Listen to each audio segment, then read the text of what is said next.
Por otro lado, simplemente, pues bueno, decir que, bueno, Gemil me has hecho una presentación estupenda, así que tampoco voy a decir nada más. Mi nombre es Miguel. He visto que hay varios doctores en las ponencias que estáis ofertando.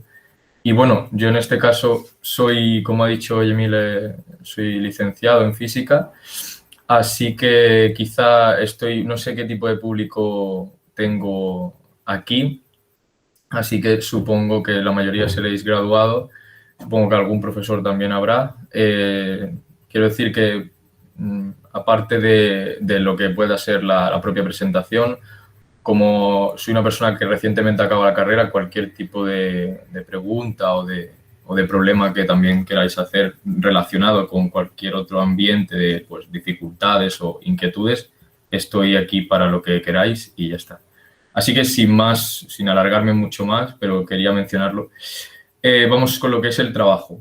Bueno, este trabajo es un trabajo de fin de grado, supongo que allí ustedes también tendrán algo relacionado, que un proyecto que se hace cuando se termina la carrera y en este caso se titula Detección de neutrinos estériles, bueno, en el programa de experimentos SBN de allí de Fermilab y en principio, pues bueno, como ha dicho Yemil, lo hice en la Universidad de Granada y el trabajo estuvo supervisado por un investigador de allí, de los que trabajan de un grupo de experimental que trabaja allí en la Universidad de Granada en este experimento, que es Diego García Gámez, que también tuvo su trabajo y su implicación allí.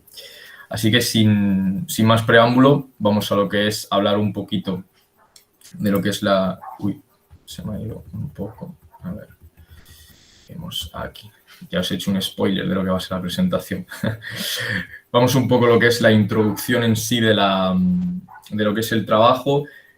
Básicamente estáis viendo aquí una foto de lo que es el esquema del experimento de Fermilab, pero antes de entrar en lo que es la parte técnica y tal, la idea es que voy a mostrar el guión que voy a seguir.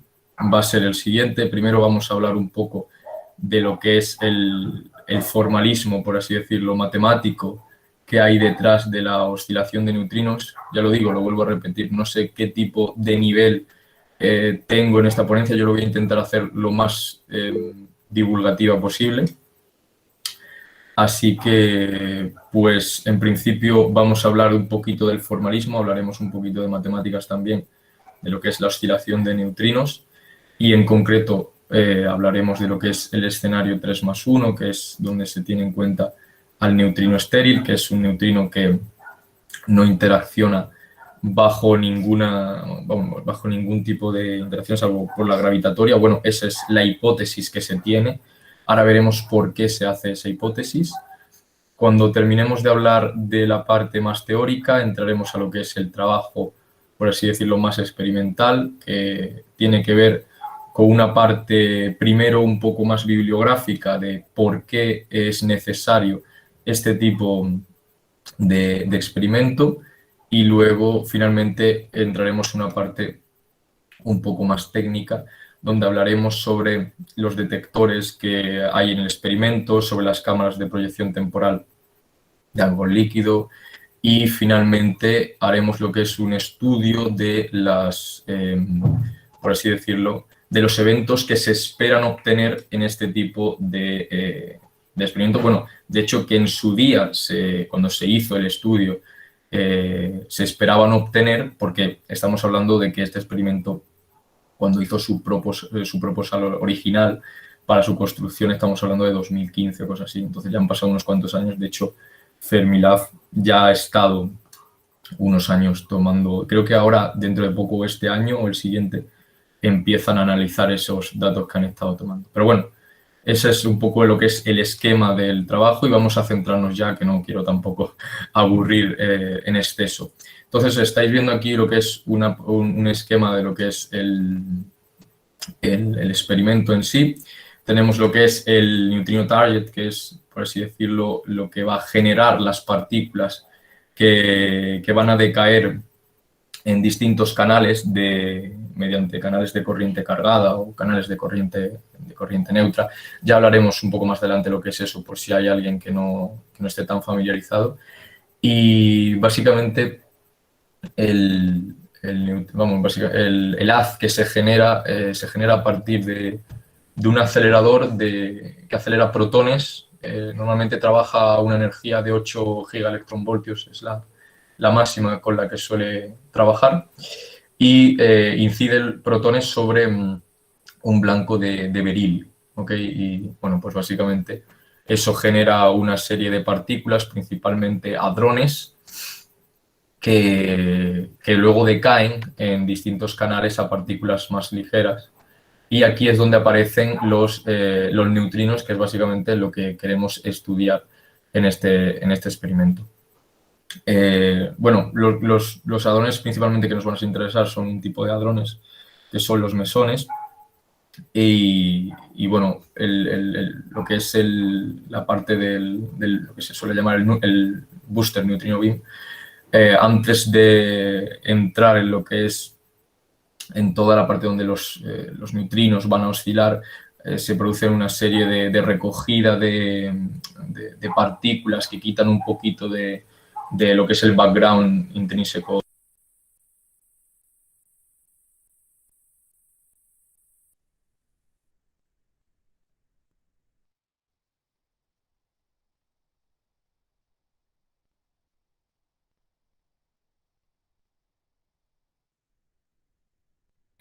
Miguel, parece que se nos fue el audio por tu parte.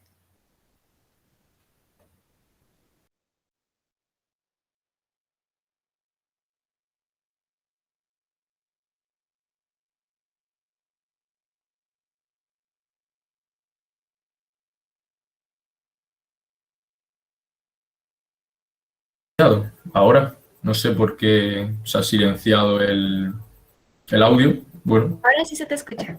Puedes sí, es que continuar. se ha silenciado el audio y no sé por qué. Bueno, pues perdón. ¿Por dónde se habían quedado los últimos? ¿Por dónde más o menos se han quedado? Bueno, da igual. La parte del esquema. Ahora sí se me escucha bien todo, ¿no? Vale. Entonces, pues básicamente tenemos 3 detectores principales. Ya veremos por qué hay varios detectores. El trabajo que yo he hecho me he centrado principalmente en los dos, en el Near Detector y en el Far Detector, que antes también se llamaba Icarus porque trabajaba en otro tipo de experimento. Pero bueno, se remodeló para trabajarlo aquí, para trabajar en este experimento. Y luego el Microboom, en principio no hemos hecho ningún análisis de sensibilidad dentro de lo que es el trabajo, no por nada, sino bueno, es una cuestión puramente, pues es un trabajo académico y pues simplemente se hizo a 2 detectores, pero bueno, por así decirlo, la analogía o el estudio a 3 detectores es básicamente completamente análogo a lo que vamos a hacer con los dos, ¿ok? Así que, habiendo visto un poco lo que es el esquema de Fermilab, vamos a entrar un poco en lo que es la parte más teórica, el background que necesitamos para entender qué es lo que estamos haciendo, y es básicamente empezar con el modelo estándar de partículas. Cuando hagamos los análisis de los espectros, vamos a analizar tanto el modelo o sea, valga la redundancia, el modelo estándar de partículas, pero también vamos a analizar luego, como ya he mencionado, el escenario 3+1. Entonces, vamos a ver primero cada uno de los modelos. Como sabemos, bueno, aquí hay un pequeño esquema de lo que es la distribución básica de lo que es el modelo estándar, donde hay 3 generaciones básicamente de partículas. Aquí tenemos la parte de los leptones, que es básicamente la que más nos va a interesar. Aquí tenemos lo que son los neutrinos de cada una de las familias y bueno, y aquí cada uno de los bosones Gauss que hay en las distintas teorías junto con el bosón de Higgs que se descubrió recientemente.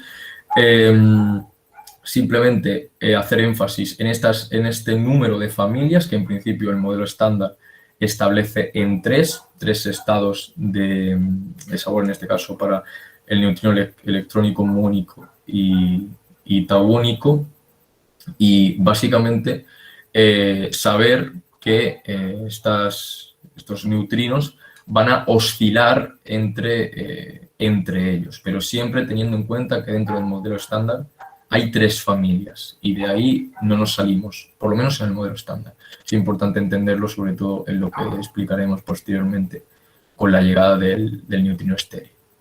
Entonces, vamos a la parte un poco más, así decirlo, más fea, entre comillas. Bueno, depende de si hay físicos teóricos, supongo que también será la más interesante, pero a la hora de explicar, pues quizá un poco más tediosa, pero que es necesaria también a la hora de entender. Normalmente, como ya he mencionado, los neutrinos son partículas que oscilan entre ellos,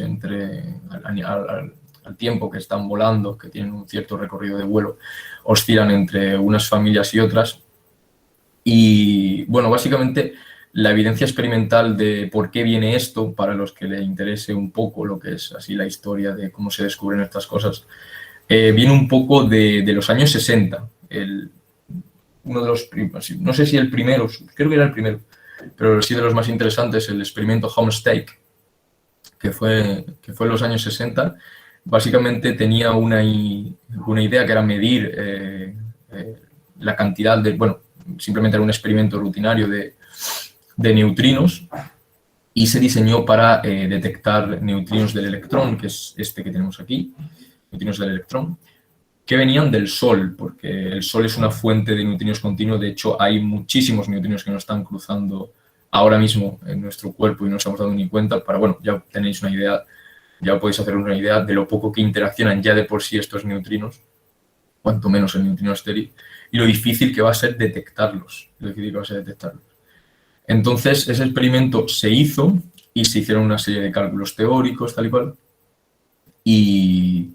y cuando fueron a medir, fueron a ver los resultados que obtenían, solo obtuvieron 1/3 de los neutrinos que esperaban, y esa fue, por así decirlo, la primera evidencia experimental que había de que algo fallaba, algo estaba fallando en lo que es a la hora de los neutrinos. Y entonces ya fue cuando se propuso que los neutrinos pudiera ser que oscilaran, que de hecho ya era un fenómeno que se había visto en los kaones, que eran capaces de oscilar entre ellos. Y bueno, a un nivel más matemático, ¿cómo se establece esta oscilación de neutrinos? Pues con lo que se llama una matriz de mezcla. Esto básicamente pues lo que nos dice es que los estados de sabor de cada una de las familias se pueden poner como una combinación lineal de estados de masa. Pongamos que 1, 2 y 3 son estados de masa de neutrinos, cada uno definido con una cierta masa. Esta matriz se le llama matriz de Pontecorvo, Máquina, Kawasakata, o matriz PMNS. También a esto, a lo que es esta oscilación dentro del modelo estándar, se le suele llamar por eso también escenario PMNS.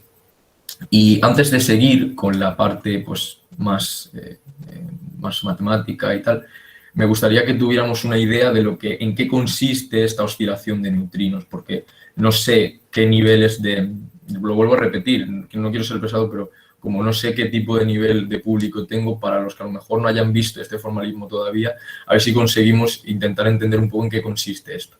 Entonces, para entender esto, bueno, hay una ponencia muy interesante de un investigador que se llamaba de Enrique Fernández. No recuerdo ahora mismo el grupo en el que trabajaba, pero vamos, si ustedes ponen en YouTube Enrique Fernández, oscilación de neutrinos, les sale una experiencia muy interesante sobre la parte de oscilación de neutrinos. Y en ella da un ejemplo muy interesante de en qué consiste estas oscilaciones de neutrinos. Entonces, para hacernos una idea, primero tenemos que recurrir a la interpretación de onda que podemos tener de las partículas también, e imaginemos, por ejemplo, que Nu1 y Nu2, que son dos estados de masa, imaginemos que son 2 ondas, ¿okay? Son 2 ondas que se combinan linealmente para dar, pongamos, el estado del neutrino electrónico, y ese estado del neutrino electrónico es una combinación concreta, es una onda concreta que proviene de una suma concreta de los estados Nu1 y Nu2, ¿vale? Entonces, ¿qué es lo que ocurre? Imaginemos siempre en la mente la idea de la onda, ¿vale? Imaginemos dos ondas que se suman y dan una combinación concreta, una forma concreta de onda. Pues que si este estado supongamos una oscilación en el vacío, no en la materia, va viajando a lo largo del vacío, estas ondas se están propagando. ¿Qué es lo que ocurre? Que son dos ondas que tienen masas distintas. Como hemos visto, son estados de masa, que son estados de masa en principio distintos. Entonces, ¿qué es lo que ocurre? Que a lo largo del viaje, una onda irá más rápido que la otra. Pongamos que Nu2 tiene una masa menor y va más rápido. Entonces, ¿qué es lo que ocurre? Que la suma que inicialmente teníamos, que nos daba una onda resultante que hacía las veces pues, del neutrino electrónico, nos daba como resultado el neutrino electrónico. Cuando pase un tiempo de vuelo, esas ondas ya no estarán como estaban inicialmente, no sumarán la misma onda y podemos tener, pues para un tiempo cualquiera, un tiempo concreto, una combinación de ellas que a lo mejor sea la del neutrino muónico, por ejemplo. Entonces, con esa idea es con lo que quiero que veáis por qué es importante la parte de la masa a la hora de la oscilación de neutrinos. Entonces, teniendo esto en mente, seguimos con la parte matemática y también muy importante a la hora de entender la parte experimental.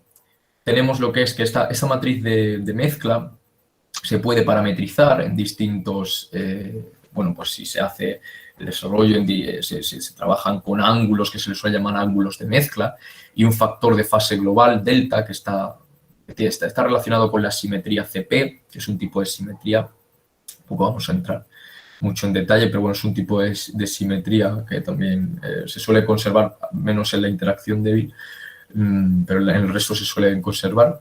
Y bueno, básicamente pues tenéis esta parametrización aquí, los S y los C son senos y cosenos, ¿okay? Y bueno, simplemente la pongo porque la vamos a necesitar ahora un poquito más adelante. Entonces, vamos a calcular directamente ya lo que son las probabilidades de oscilación de un neutrino de cualquier familia, electrónico, muónico, a un neutrino de otra familia. Entonces, para ello, pues simplemente tenemos aquí una expresión para lo que es un estado cualquiera de neutrino, en un estado de sabor, y en función de estados de masa, ¿vale? Con la evolución temporal correspondiente, que esto, bueno, he escuchado antes algo de que estaban dando mecánica cuántica ahora, pues supongo que lo habrán visto, cómo evolucionan los estados a partir de lo que es de resolver la ecuación de Schrödinger con el hamiltoniano. Pues bueno, aquí simplemente lo que hemos hecho ha sido una pequeña aproximación de que las masas de los neutrinos son muy pequeñas comparadas con la energía que llevan.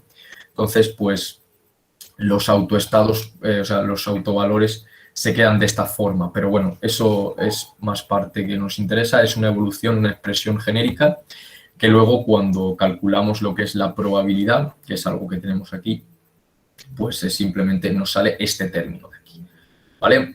Un término que en principio puede parecer un poco feo, pero simplemente, pues nada, se tienen en cuenta los términos de estos U son los términos de la matriz que hemos visto antes, los términos de la matriz de mezcla, y estos senos y estos senos en concreto, pues vienen simplemente de cuando desarrollamos las exponenciales, sabemos que hay una correlación entre la exponencial compleja con los senos, los cosenos, y simplemente pues surge de esto. No, son simplemente factores, en verdad. Esto es puramente teoría que tampoco es necesario que entremos mucho más en detalle. Entonces, pues bueno, los parámetros que aparecen aquí es un parámetro adimensional que surge también del cálculo. Aquí ya aparece un término muy importante que es el delta de M de IJ, que es la diferencia de masa que se produce entre pues, los distintos estados de masa. Este parámetro es muy importante, junto con otro que vamos a ver luego más tarde, que tiene que ver con los ángulos de mezcla que hemos visto, sobre todo a la hora de la parte experimental y ver la sensibilidad de los detectores para parámetros completos. Pero bueno, ya puedo decir que lo que va a caracterizar a los neutrinos principalmente, o los parámetros que vamos a intentar identificar o calcular experimentalmente van a ser esta diferencia de masa y el seno de un ángulo de mezcla, en concreto para los del neutrino estéril, que veremos ahora más tarde. Entonces, aquí abajo veis que en este trabajo asumimos que la simetría, bueno, que el delta, que como he dicho, está relacionado con la simetría CP, es cero. Esta es una asunción muy fuerte, muy fuerte, pero que al tratarse de un trabajo más bien académico, y además que el resultado final que vamos a obtener para el análisis de los detectores tampoco va a ser muy relevante, pero esto es una asunción muy fuerte, asumir que delta de CP es cero. Básicamente estamos asumiendo que la simetría CP se conserva, cuando sin embargo las interacciones débiles no se conservan, pero bueno, es algo que no afecta a lo que es el desarrollo final del trabajo, afecta muy poco. Y bueno, simplemente pues decir que cuando asumes que delta de CP es cero, los términos de la matriz se convierten en reales todos y este término que tiene que ver con la parte imaginaria pues se va. Pero bueno, ya digo, simplemente es matemáticas puras y duras, pero para entender de dónde vamos a sacar las cosas. Entonces, una vez que se obtiene esto, trabajamos con probabilidades y estas probabilidades pues son de muchos términos y en este caso, al tratarse de un baseline corto, que es una longitud de vuelo de los neutrinos corta, se puede hacer una pequeña aproximación de baseline corto para poder reducir lo que son las ecuaciones de la probabilidad. Entonces, pues bueno, aquí aparece referenciado un trabajo que precisamente estudia eso, hace desarrollos en serie de Taylor de estos términos y básicamente estudia en qué condiciones se pueden aproximar a primer y a segundo orden las probabilidades, el primer y segundo orden del desarrollo. Y bueno, el estudio hablaba de varios parámetros para tomar como referencia para poder establecer truncar el desarrollo a este orden. Yo he puesto aquí uno de los dos, que es el cociente entre la longitud de vuelo y la energía de los neutrinos. Aquí aparece, pues bueno, 0,6 kilómetros, que son la distancia a la distancia máxima a la que se sitúa lo que es el detector lejano, y 0,7 GeV, que es básicamente la energía máxima con la que viajan o la que pueden alcanzar estos neutrinos, ¿vale? Y como vemos, pues bueno, este cociente es mucho más pequeño que lo que ponía como límite ese artículo, el artículo de Johansson, creo que es, y que es mucho más pequeño. Entonces, lo que hemos hecho ha sido, para la parte de oscilación a tres familias, nos hemos quedado con términos a segundo orden en estos parámetros y, como vemos, bueno, son ecuaciones que pues tienen su forma. Tampoco voy a aburrir aquí con expresiones súper largas, simplemente he puesto dos canales para que vean la forma explícita de las ecuaciones del neutrino, por ejemplo, de la oscilación del neutrino muónico al neutrino electrónico y la del neutrino electrónico a electrónico. Aprovecho también para decir que, sobre todo cuando vaya más adelante, tenemos dos tipos de canales, por así decirlo, que son los canales de aparición, que podría ser que es cuando pues tenemos neutrinos muónicos, aparecen neutrinos del electrón, y luego están los canales de desaparición, que son estos, que son básicamente, partimos con un estado y vemos cuántos neutrinos del mismo estado nos han quedado, ¿vale? Simplemente para que lo tengan en cuenta, por si se me escapa a mí hablar de neutrinos, de canales de aparición o de desaparición. Entonces, habiendo entrado ya de una forma muy extensa en lo que es el escenario del modelo estándar, vamos a ir un poco más rápido en lo que es el escenario 3+1, porque lo único que ocurre en el escenario 3+1 es que sumamos un cuarto estado de masa del neutrino y en este caso pues llegamos por analogía y por extensión al formalismo anterior a una matriz de mezcla de este estilo y a una combinación de este estilo, ¿ok? Y el desarrollo del formalismo es exactamente el mismo. Ahora veremos por qué se va a intentar se va a exigir o se va a plantear el hecho de que exista un cuarto estado de masa del neutrino. Pero antes de llegar a eso, pues como hemos dicho, estamos en la parte matemática, para el cálculo de las probabilidades, en este caso usamos otra aproximación, que es la aproximación a dos familias, porque la diferencia de masa con el neutrino, en este caso el 4, que es el nuevo que hemos añadido, el neutrino estéril, en este caso con el neutrino 1, pues es mucho mayor que el resto de diferencias de masa de lo que es entre los estados de masa usuales del modelo estándar. Entonces, ¿por qué es esto? Bueno, pues porque el neutrino estéril se asume que es un neutrino muy pesado. Muy pesado. Muy pesado en términos de masa de los neutrinos. Ten en cuenta que el orden de magnitud de algunas masas de este estilo son de 10 elevado a la -3 o cosas así. O sea, estamos hablando en términos muy pequeños de energía. Entonces, en comparación con estas masas, sí es el neutrino estéril, muy, muy pesado. Entonces, cuando eso se asume, cuando eso se tiene en cuenta, no sé, pues bueno, la aproximación de la probabilidad que hemos encontrado antes, pues se reduce aún más todavía y se queda algo de este estilo, ¿vale? En principio, como he dicho antes, hay tres canales principales interesantes en lo que es en el estudio de la oscilación de neutrinos de este experimento, que es el canal de aparición de los NUE a partir de NUMU y los de desaparición de NUE y los de NUMU. Muy importante que tengamos en cuenta cómo, veis aquí aparece el parámetro del que os he hablado antes, que es el seno cuadrado de 2θ, que es muy importante a la hora de caracterizar el neutrino. Son simplemente parámetros que luego también serán experimentales. Tampoco entremos en exceso en esto, pero hago hincapié porque estas ecuaciones son la clave de por qué va a haber problemas a la hora de estudiar los distintos experimentos de oscilación de neutrinos. Entonces, quédense con estas tres ecuaciones, principalmente con esta. Vemos que aquí los términos de matriz que tenemos están mezclados, los del electrón y los del muón, pero en los de desaparición estos elementos solo dependen de elementos de matriz o del electrón o del muón. Tengan esto en cuenta, sobre todo para lo que vamos a comentar luego más tarde. Entonces, vamos a lo que es un poco la justificación de por qué asumimos que existe un neutrino estéril, por qué queremos construir un experimento que sea más sensible a poder detectarlos, y hablamos entonces de lo que son las anomalías en estos experimentos. Las anomalías en estos experimentos son varias anomalías que se han ido reportando a lo largo de muchos años. Yo he puesto aquí las principales. Hay algunas que se producen en canales de aparición, como ya he mencionado, otras que se producen en canales de desaparición. Y pues bueno, vamos a ir comentándolas brevemente para que lo tengan en cuenta. Bueno, la primera las primeras así más importantes fueron la de la anomalía en el experimento el SND de los Alamos National Laboratory, que básicamente es un experimento que trabaja en procesos beta inversos.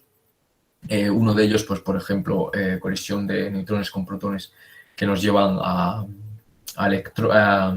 positrones y neutrones que además luego decaen a otro tipo de partículas más ligeras que aparecen los neutrinos. Y bueno, básicamente este trabajo pues reportó un exceso de eventos, en este caso de neutrinos, de antineutrinos electrónicos sobre los espectros y una desviación de 3,8 sigmas de los valores esperados. Vale. Antes de seguir, me gustaría hacer otra parada. A ver, cuando hablamos de exceso de eventos, siempre nos tenemos que imaginar como que antes de medir, nosotros hacemos una serie de estudios teóricos para ver cuántos experimentos son los que vamos a... O sea, cuántos eventos vamos a obtener. Cuando luego vamos y medimos, esos eventos pueden ser más, menos o muy cercanos a los que nosotros esperamos. Entonces, eso es lo que nos referimos cuando hay una cierta cantidad por encima de lo que nosotros esperamos, de lo que es lo esperado teóricamente.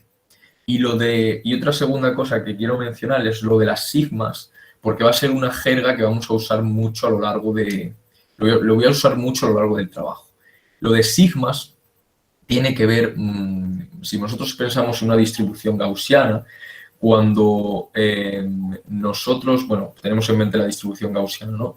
Pues si un punto se va de lo que es la media, un número de sigmas, se dice que eso está relacionado intrínsecamente con la probabilidad de que tengamos, de que ese número, de que ese factor que estamos considerando tiene una cierta probabilidad de que, que viene dada por la distribución gaussiana en concreto.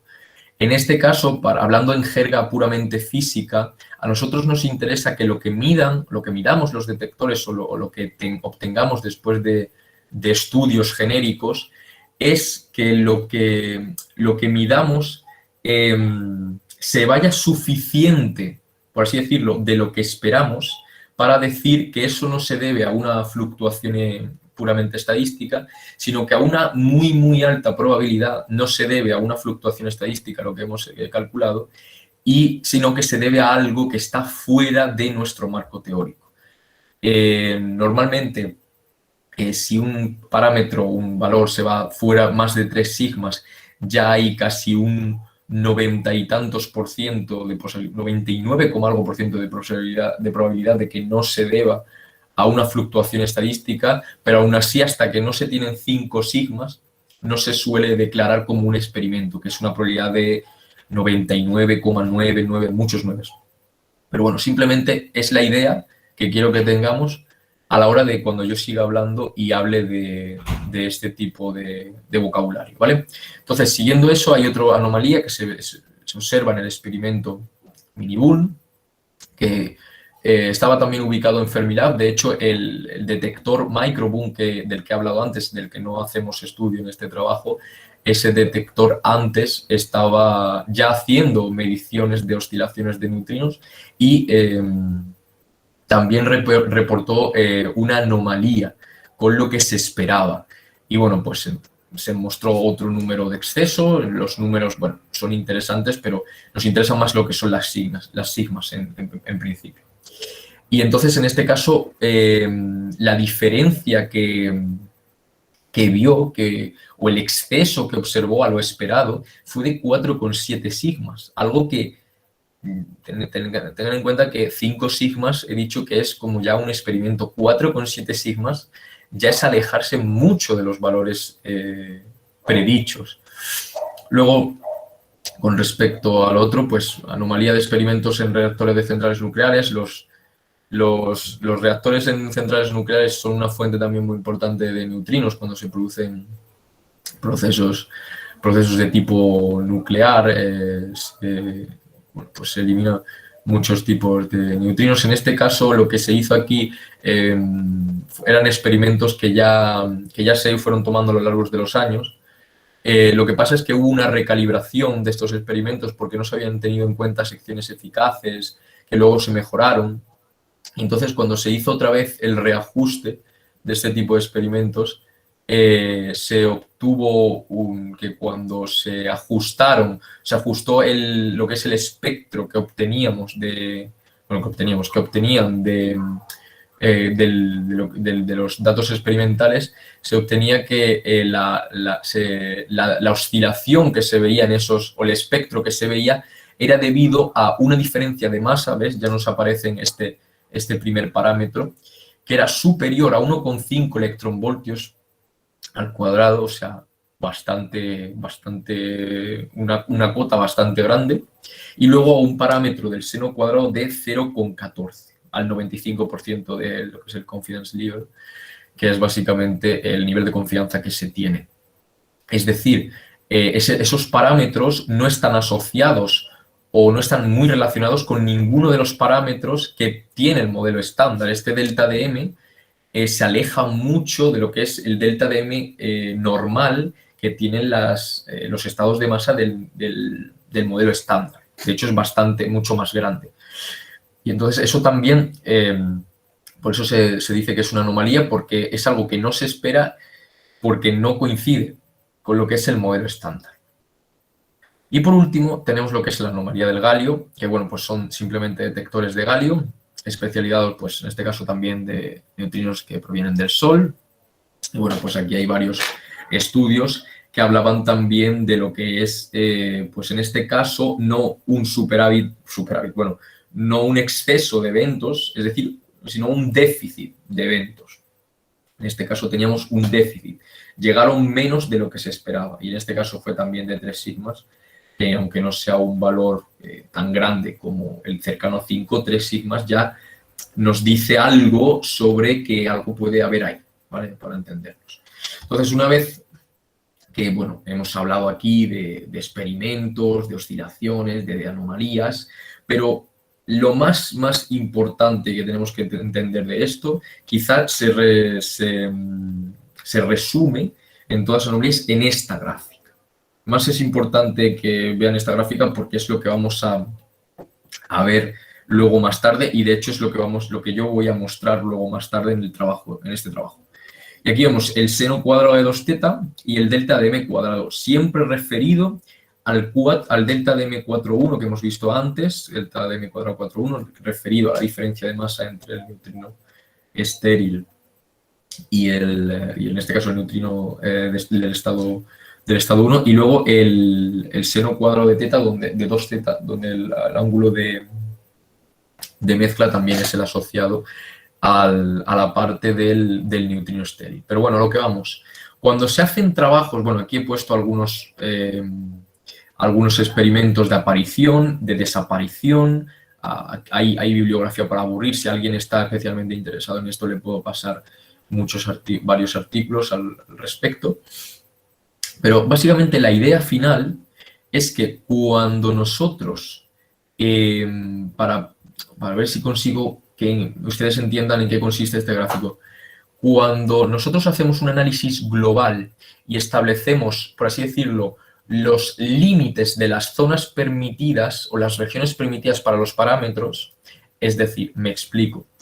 Si yo cojo los experimentos de aparición y hago un fit global y me doy cuenta que los parámetros más probables en el caso de que hubiera una oscilación, es decir, en el caso de que hubiera una oscilación de neutrino estéril que sea la culpable de estas anomalías que estoy viendo, los parámetros que tiene ese neutrino son un delta m cuadrado de pues toda esta región y un seno cuadrado de toda esta región. En caso concreto, pues yo que sé, de 10 elevado a la menos 2, que coincida, pues no sé qué valor será esto está en escala logarítmica, pero para que tengan una idea. Entonces, esta es la región, por así decirlo, que me permiten los experimentos de aparición, que me dicen que si hubiera un estado de masa, un cuarto estado de masa, que si existiera un neutrino estéril, tendría unos parámetros que estarían aquí, ¿vale? ¿Qué es lo que ocurre? Que ahora me voy a los experimentos de desaparición, que es otro canal, con el que también pues, puedo acotar igualmente estos dos parámetros perfectamente válidos. ¿Qué es lo que ocurre? Que la región permitida que me encuentro, en este caso es una línea, la línea a la izquierda, es decir, esta es la región permitida, y bueno, está por aquí, veo que no, o sea, lo que yo podría esperar es que hay algún punto en el que los de aparición y de desaparición, porque aunque sean canales distintos, la física que estamos estudiando es la misma, se cortaran, hubiera un conjunto de parámetros que coinciden y que, por así decirlo, me daría una idea de dónde están los parámetros que yo voy a buscar, los más probables. Pero lo que se encuentra es que, sin embargo, hay una tensión entre estos dos tipos de experimentos. No coinciden. Y además una tensión que es muy grande, una tensión de 4,7 sigmas. O sea, hay algo que no estamos teniendo en cuenta. O bien también no estamos siendo suficientemente sensibles a la hora de medir estos experimentos. Y entonces es por ello que se construye lo que es el experimento en Fermi-Lab. Y entonces, en la idea de mejorar esta sensibilidad, aparece un nuevo tipo de tecnología, que son las cámaras de proyección temporal de argón líquido, que inicialmente fueron propuestas, yo creo que fueron los 70 del siglo pasado, fue por Carlos Rubias, en un primer paper que que desarrolló el CERN, creo, está publicado en la revista, creo que del CERN, no lo recuerdo muy bien, pero creo que fue la década de los 70. Y básicamente es un nuevo tipo de detector que tiene dos ventajas principales, que son las que yo destaco aquí, que es que nos permite una mejor reconstrucción de las trayectorias de las partículas, además en 3 dimensiones, que esto es súper importante, y además mejora la sensibilidad en resolver los eventos de neutral current and charge current, que es lo que he dicho antes de eventos de... Bueno, creo que no lo he mencionado, es que he hablado vale, sí, he hablado sobre canales de desaparición y de aparición, no he hablado de eventos de corriente cargada o corriente neutra. Simplemente cuando hablamos de corriente cargada, corriente neutra es el tipo de bosón, de mediador de la interacción que estamos teniendo. En el caso de la interacción débil, si es un bosón W, más o menos corriente cargada, o si es un bosón Z0, pues ese sería de corriente neutra. Pero bueno, tampoco hay mucho interés. Simplemente lo menciono para saber de dónde vienen, pero ya está. Que tenemos una mejor sensibilidad a la hora de resolver estos eventos, porque como ahora veremos, no es tan fácil. A la hora de detectar neutrinos no es tan fácil saber cuáles son los eventos que queremos y cuáles son los que de verdad provienen de neutrinos. Tengan en cuenta que los neutrinos, como he dicho, interaccionan muy poco. Es decir, nosotros necesitamos medir estos neutrinos de manera indirecta. ¿Cómo? Pues como por ejemplo hacen las cámaras de proyección temporal de algo líquido, y aquí tienen un esquema de lo que es el funcionamiento de estas cámaras. De todas maneras, en YouTube también hay un vídeo que publicó Fermilab. Si ustedes lo buscan, ponen Time Projection Chamber y les sale un vídeo animado donde aparece el funcionamiento de estos detectores. Pero bueno, la idea inicial, la idea básica es que llega una partícula incidente que pues choca contra los átomos de argón, que me generan partículas cargadas. Estas partículas cargadas van excitando lo que es el resto de los átomos en su trayectoria. Eso me genera electrones, que esos electrones son barridos con un campo eléctrico que estoy metiéndole a lo que es la caja, y pues eso es detectado por un conjunto de paneles, lo que se suelen llamar los wire planes. Son pues cables detectores que están orientados en distintas direcciones unos con otros, y así nos permiten reconstruir en 3D las trayectorias de las partículas. ¿Ok? Y bueno, aquí ven esta forma de cómo se puede reconstruir de esta manera. Entonces, trabajando ya lo que es la parte más del estudio, como vemos, primero lo que hicimos es qué oscilación esperábamos. O sea, la parte, por así decirlo, del histograma son los espectros que se han generado a partir de simulaciones Monte Carlo, pero son espectros no oscilados. Es el background, por así decirlo, de la señal. Entonces nosotros ahora hacemos un análisis de oscilación. Oscilamos estos espectros con las ecuaciones que os he enseñado del escenario PMNS. ¿Qué es lo que se observa cuando oscilamos dentro del escenario estándar? Que para tanto el detector cercano como para el detector lejano no se observa apenas oscilación. Como vemos, la parte roja serían los eventos oscilados a 3 familias, no se observa oscilación ninguna, ni en el canal de aparición ni en el canal de desaparición. No se observa nada. Bueno, muy poquito, por así decirlo. ¿Qué es lo que ocurre en el caso del escenario 3+1? Pues como pueden comprobar, en el caso del detector cercano, tanto esto es aparición y esto es desaparición, en el caso del detector cercano, bueno, la oscilación no es tan relevante. Los puntos rojos serían, por así decirlo, la señal de oscilación obtenida, pero también esto nos interesa porque básicamente el detector cercano sirve más para lo que es medir el haz intrínseco de neutrinos que tenemos, que sale, para luego en el detector lejano ver cuántos han oscilado, ¿vale? Entonces, en el detector cercano no es tan relevante, pero sí que lo es en comparación con el escenario de 3 familias, el de detector, en el detector lejano. Como vemos, la señal en este sentido sí está muchísimo más presente. Por tanto, cuando ya tenemos estos espectros, pasamos a lo que es el análisis de sensibilidad. Para ello, ¿qué hacemos? Pues típicamente lo que se suele hacer es construir una likelihood. En este caso es una función de probabilidad que cuando se hace el -2 logaritmo de la likelihood aparece, hace las veces de una chi cuadrado, que supongo que sabrán lo que es. Pero bueno, básicamente sale una expresión de este estilo.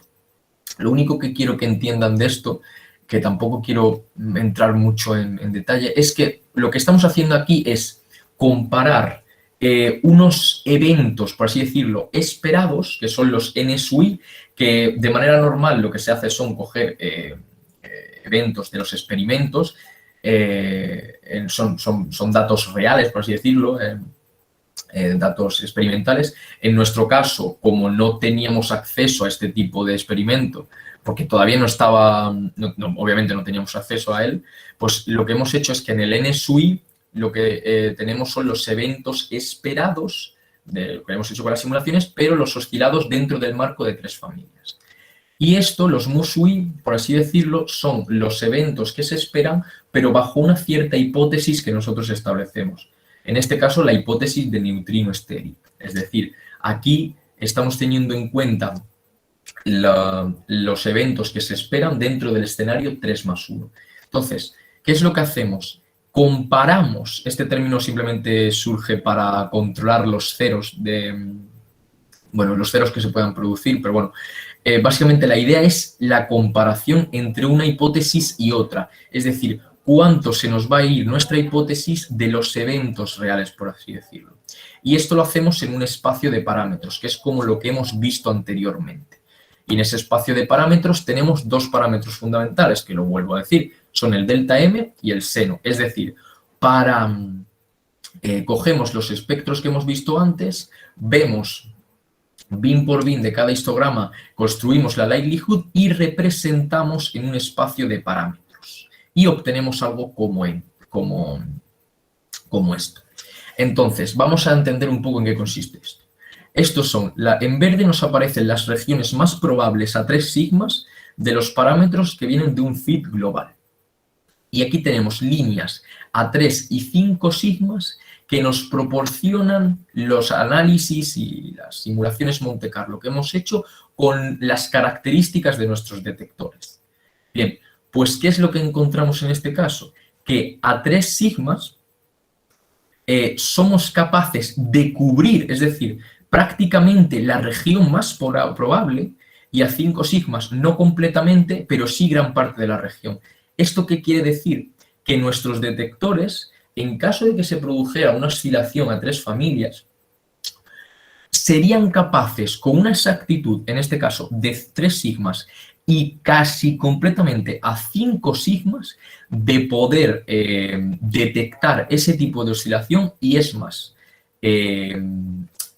asumir que no se debe a una fluctuación estadística, sino que se debe a algo que se debe principalmente a algo que se va fuera de lo que es nuestro esquema teórico, por así decirlo.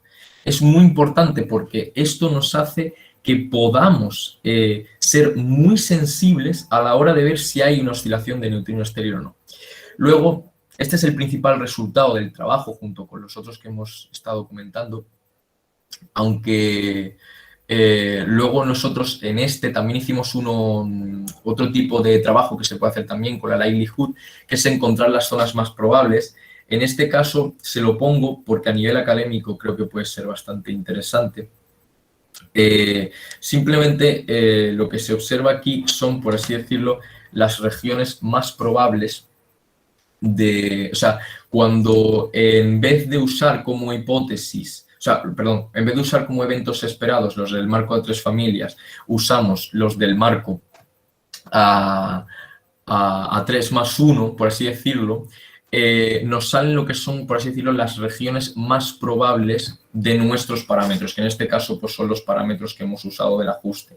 Pero si estuviéramos en una situación real, esto, si partiéramos de datos reales, no de las propias simulaciones que hemos hecho, nos daría una idea de cuáles son las regiones más probables, como vemos aquí, esta es en torno a la de 3 sigmas aproximadamente, en las que si hubiera una oscilación, cuáles serían los parámetros de ese tipo de neutrino, o de ese estado de masa de neutrino.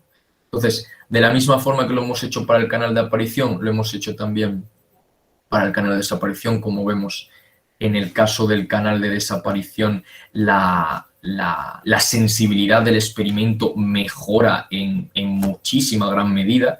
Como vemos, las regiones probables en este caso se han completamente quedado cubiertas, es decir, nuestra región permitida la cubre incluso a 5 sigmas nuestro detector, algo que es bastante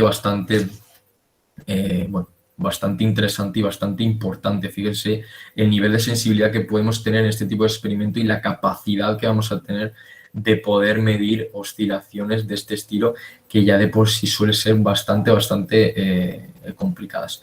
Y bueno, de la misma manera, cuando hacemos el análisis anterior, pues obtenemos exactamente lo mismo, solo que en este caso obtenemos los parámetros que hemos usado, los parámetros más probables que hemos usado, pero en el caso de desaparición, porque son distintos. Los de aparición y desaparición de fit globales se deducen, los más probables se deducen de manera distinta. Y este es el principal resultado, ya les digo, esto es más una cuestión puramente académica, la otra parte sí es más potente a la hora de explicar o de entender en lo que consiste una oscilación, o sea, el estudio de sensibilidad de estos experimentos. Y bueno, ya está, las principales conclusiones de este trabajo, bueno, las tengo en inglés porque se pedía que se hicieran en inglés, pero bueno, o sea, la universidad, pero bueno, simplemente pues son que las cámaras de proyección temporal de algo líquido nos van a ayudar a hacer un mejor análisis de sensibilidad y un mejor estudio de los eventos que tenemos, que Fermilab es capaz de poder medir a 3 sigmas en los dos canales, en aparición y desaparición, una posible oscilación de neutrino estéreo y, por tanto, la construcción de este está justificada. Y, por último, podremos poner fin a lo que se llama la tensión aparición-desaparición, que es la gráfica que hemos visto antes, esa tensión que existe entre distintos tipos de experimentos y, por supuesto, abrir la puerta a física más allá del modelo estándar. Así que este es el final de la presentación. Muchas gracias por escucharme y para cualquier duda, aparte de la que tengan ahora, que sepan que aquí está mi correo y para lo que quieran, para cualquier tipo de cosa. Muchas gracias. Muy bien, Miguel. Muchas gracias por tu presentación. Ahora vamos a pasar a la ronda de preguntas. Y acá tenemos una pregunta. Parece que los demás han entendido todo bien o han quedado flipando. No se ha enterado de nada, que también suele pasar. Ok.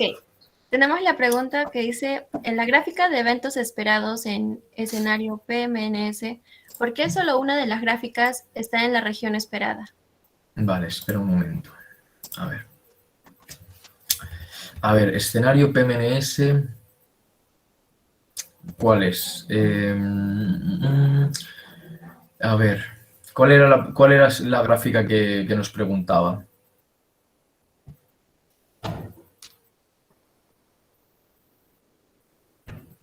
Emil, ¿me escuchas? Sí, aparentemente parece ese porque nos pregunta por qué solo una de las gráficas está en la región esperada. Entonces acá dice eventos esperados en el escenario PMNS. En plan, que ¿por qué son eventos esperados en escenario PMNS? En plan, esa es la pregunta. Dice, ¿por qué solo una de las gráficas está en la región esperada? Una de las gráficas está en la región esperada. No sé si entiendo bien la pregunta. ¿Por qué una de las gráficas solo está en la región esperada? No entiendo muy bien cuál es la pregunta. Si pudiera formularla. Ya. Parece que lo está corrigiendo en la región global, dice. La región global. ¿Por qué están a la derecha? En plan, supongo que se refiere a la parte de, o sea, la región global a 3, o sea, la región más probable a 3 sigmas, pero no entiendo muy bien lo de que a la derecha o a la izquierda. Bueno, no sé si entiendo bien la pregunta, pero en el sentido de la derecha a la izquierda, simplemente, es que no sé muy bien, lo que me está preguntando. A ver, ¿puedo leer? A ver. Creo que se refiere a la gráfica número 2 de la desaparición. Gráfica número 2, a ver. La desaparición. Exacto, porque solo solo hay una función que choca la región esperada de la red global, la de 5 sigmas. Creo que para eso estaba preguntando. ¿Por qué hay? Es que, a ver, espera un momento. ¿La pregunta está en el chat? Sí. A ver, vale, déjenme verla, porque a lo mejor es que si la leo, en una de las gráficas que mostró, solo una de las curvas se encuentra. Una de las gráficas que se mostró, solo una de las curvas se encuentra, esa gráfica. Es que no la llego a entender, la verdad. No sé, si quieren, le explico otra vez la parte de lo que es la interpretación de las gráficas, pero no entiendo muy bien lo de las curvas. Bueno, ustedes ven dos curvas, ¿verdad? No, o sea, ven dos curvas, no ven una nada más, ¿no? Azul y la roja. A ver si es que puede ser que haya algún problema a la hora de verla. Es que no entiendo muy bien a qué se refiere la pregunta, pero bueno, básicamente la parte verde es una región, o sea, una región global. Es una zona de donde están los parámetros más probables que vienen de un estudio global, los más probables a 3 sigmas, y simplemente pues las dos líneas que se ven aquí son las líneas, o sea, las regiones de parámetros permitidas que nuestro detector es capaz de cubrir de aquí a la derecha. Y en este caso, pues, tanto a 3 sigmas como a 5 sigmas, conseguimos cubrir la región de parámetros más globales, y en el caso, bueno, en el caso de la aparición, a 5 sigmas no completamente, pero a 3 sigmas sí. No sé si eso, supongo que no responde completamente a la pregunta, pero es que no sé muy bien a qué se refiere con que por qué solo aparece una línea o una gráfica, es que no sé a qué se refiere. Bien, esperemos que sí se haya podido responder, ¿no? Que se le haya aclarado la duda. De todas maneras, pero si me perdonas, Yamil, un momento, escríbeme a mi correo y que lo he puesto aquí, sino que lo facilite el Congreso, que yo no tengo ningún problema en responder. Por si no hay tiempo, ya no tengo problema, ¿eh? Está bien. Muchas gracias. Realmente ha sido muy interesante su presentación. Agradecerle más que todo por el tiempo que nos ha brindado, y ha sido un placer haber compartido este espacio con este licenciado Miguel Jiménez. Bueno, muchas gracias a vosotros y que vaya todo muy bien. Muchas gracias. Muy bien. Para continuar por el día de hoy y terminar con la última ponencia, tenemos la ponencia magistral del doctor en neurociencias Daniel Manrique Castaño, quien se graduó como psicólogo en la Pontificia Universidad Javeriana de Cali, Colombia, y se trasladó para Alemania en 2014 con el fin de realizar estudios doctorales en neurociencia en la Universidad de Rock Bochum, y desde entonces se dedicó al estudio de lesiones cerebrales isquémicas y a comprender el rol de las células gliales en la restauración del cerebro lesionado. Una de sus pasiones es desarrollar modelos que permitan la descripción topológica y morfológica de las células gliales, al igual que contribuir a la reproducibilidad científica mediante la promoción de la ciencia abierta. Actualmente, el doctor Daniel Manrique es miembro de la Academia Hanan Pacha. Las indicaciones: el ponente cuenta con un máximo de 50 minutos para realizar la presentación. Los asistentes podrán dejar sus preguntas en el chat y también se les pasará el link de asistencia que servirá para su certificado. Sin más preámbulo, le doy el pase al doctor Daniel Manrique para que pueda comenzar con su ponencia Física para desentrañar los misterios del cerebro. Bienvenido, doctor Daniel. Lo dejo con la palabra. Muchas gracias por la invitación. ¿Me escuchan bien ahí? ¿Está el audio perfecto? Se escucha perfecto. Bien, muy bien. Muchas gracias por la invitación y por darme la oportunidad de ser parte de este congreso en el que particularmente pues me encuentro muy emocionado porque tengo la oportunidad de compartir algo con mentes jóvenes, que es precisamente lo que necesitamos en el área de las neurociencias. Voy a compartir mi pantalla en este momento para que por favor me indiquen si la están viendo allí. ¿Ven la pantalla correctamente? A ver, ¿Sí la ven? No escucho. No no se lo me voy a parece visualizar. mi pantalla. Vamos a ver. Presente su pantalla para que podamos visualizarlo. Espérame a ver. Ok, creo que ya listo. Aquí muy bien, ¿no? ¿La ven ahí? Sí, ahora sí. Ahora sí Bien, se... perfecto. Listo, perfecto.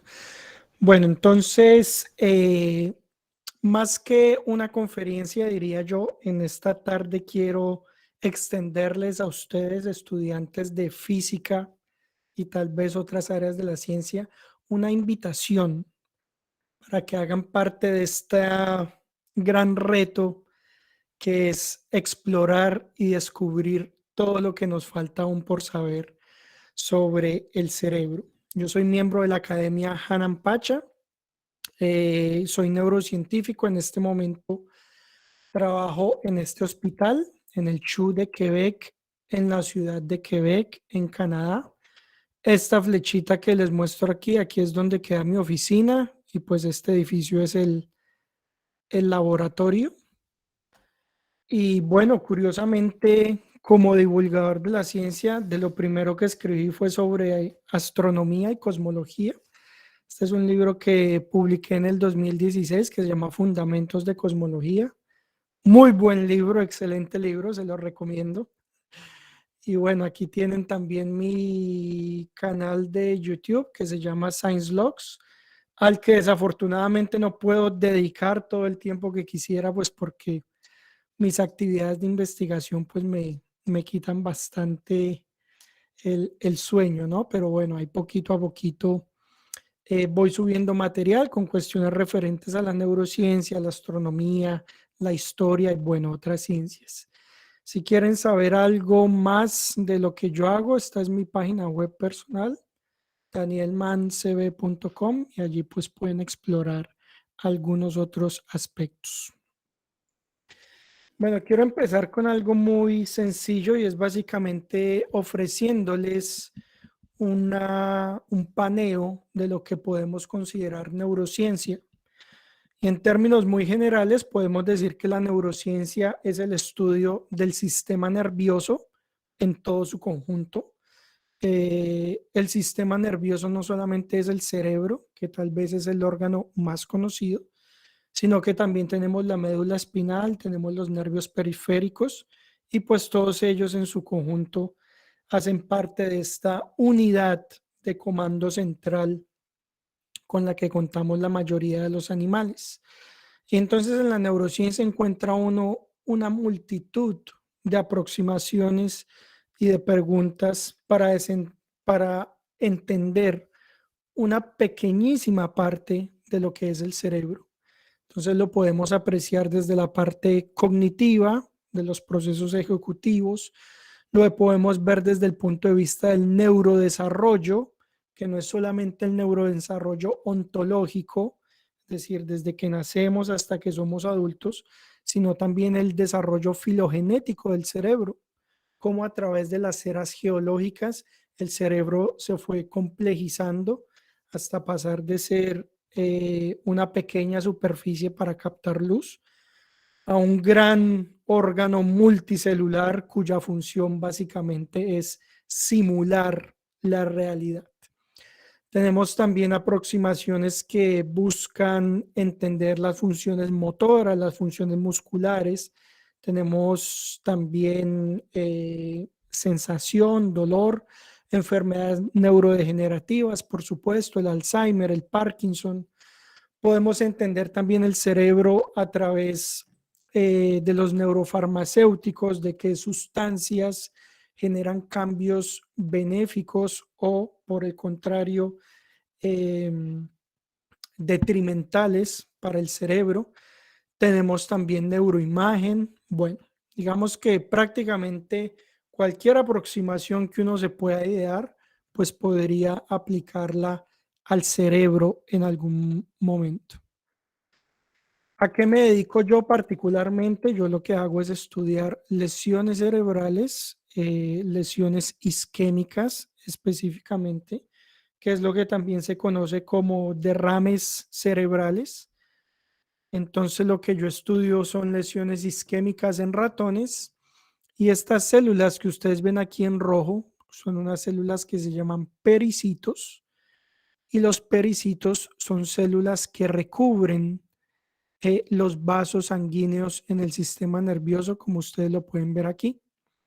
Entonces lo que yo hago es explorar de qué manera responden estos pericitos a las lesiones y de qué manera contribuyen a la cicatrización del cerebro después de una lesión cerebral. El sistema nervioso es entonces más o menos esto que ustedes ven aquí, el cerebro, la médula espinal y los nervios periféricos que se desprenden de la médula espinal y que inervan cada uno de los músculos de nuestro cuerpo, solamente para ilustrarlo. Ahora bien, y esta es la invitación que comedidamente les hago en la tarde de hoy a todos los asistentes, y es que necesitamos de la física de personas, de profesionales como ustedes, para conocer mejor el cerebro. Y les voy a dar algunos ejemplos de qué manera desde la física se puede contribuir a este objetivo. Voy a empezar nombrando, solamente refiriendo uno que es tal vez de los temas más antiguos, y cuando uno habla de temas antiguos es tiempos de los antiguos griegos, los tiempos de Aristóteles, de Platón, pasando por muchos postulados en la Edad Media, etcétera, etcétera. Y es precisamente el problema mente-cuerpo. Actualmente existe un cliché, digamos una especie de marketing en donde le ponen el adjetivo cuántico a todo, ¿no? Cognición cuántica, neurociencia cuántica, etcétera, etcétera. No me refiero a eso precisamente con este tema, para aclararlo, sino que el problema mente-cuerpo, es decir, cómo el cerebro, un conjunto de células, da origen a lo que nosotros llamamos la mente, entendida como un sinnúmero de procesos cognitivos que nos permiten aprender el mundo. Es un problema que se ha abordado desde muchas disciplinas, incluyendo la biología, la psicología, por supuesto, la filosofía, pero también la física y la ciencia computacional. Y yo creo que el texto tal vez más representativo de este aspecto es un libro que se llama Las sombras de la mente, escrito por Roger Penrose en el año, yo creo que es el año, ese libro es del año 94, tal vez 96, en donde Roger Penrose, pues ustedes conocerán mejor que yo la talla de científico que es este hombre, aborda el problema de la conciencia y el problema de cómo un cerebro tiene una mente a partir de la física y de las matemáticas. De manera que si ustedes se interesan por este tema y son curiosos, pueden chequear en la biblioteca, no sé, en internet, en algún lugar, este libro, Sombras de la mente de Roger Penrose. Y yo creo que este artículo que les pongo aquí, que fue escrito por Jeffrey Schwartz en el 2005, plantea un poco la manera en cómo desde la mecánica cuántica podríamos entender las interacciones mente y cerebro. No voy a ahondar en eso, solamente lo voy a dejar aquí como un aperitivo para los que estén interesados, porque mi foco pues va a ser un poquito en comentar algunas aplicaciones, digámoslo así, más prácticas y no tanto teóricas sobre el cerebro. Entonces, ¿qué podemos ver o qué podemos entender de la física aplicada a la neurociencia? Bueno, la neurociencia cuenta con una amplísima gama de métodos de investigación y de elementos por los cuales uno puede explorar el cerebro. Aquí hay algunos de ellos. Yo no los he utilizado todos, pero particularmente me he familiarizado con la optogenética, por ejemplo, que es la activación de ciertas células cerebrales a partir de luz. Tenemos la electrofisiología también, que es un campo muy amplio en la neurociencia. Tenemos los electrodos avanzados o esto que es microscale electronics, que tiene una aplicación muy interesante y es construir implantes para abordar diferentes enfermedades neurodegenerativas.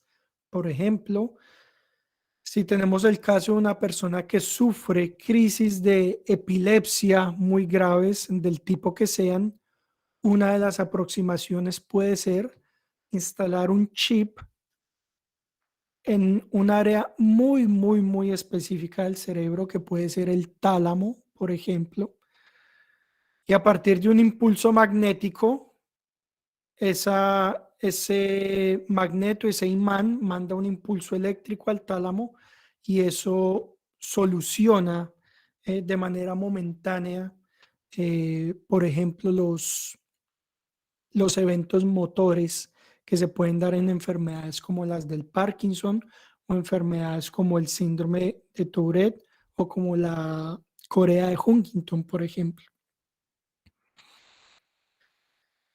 La optogenética, ustedes lo que van a ver aquí es un ratoncito en una cajita y van a ver que el ratoncito tiene algo en su cabecita. Van a ver que una luz se prende y cuando se prenda la luz van ustedes poder apreciar el cambio de comportamiento del ratón.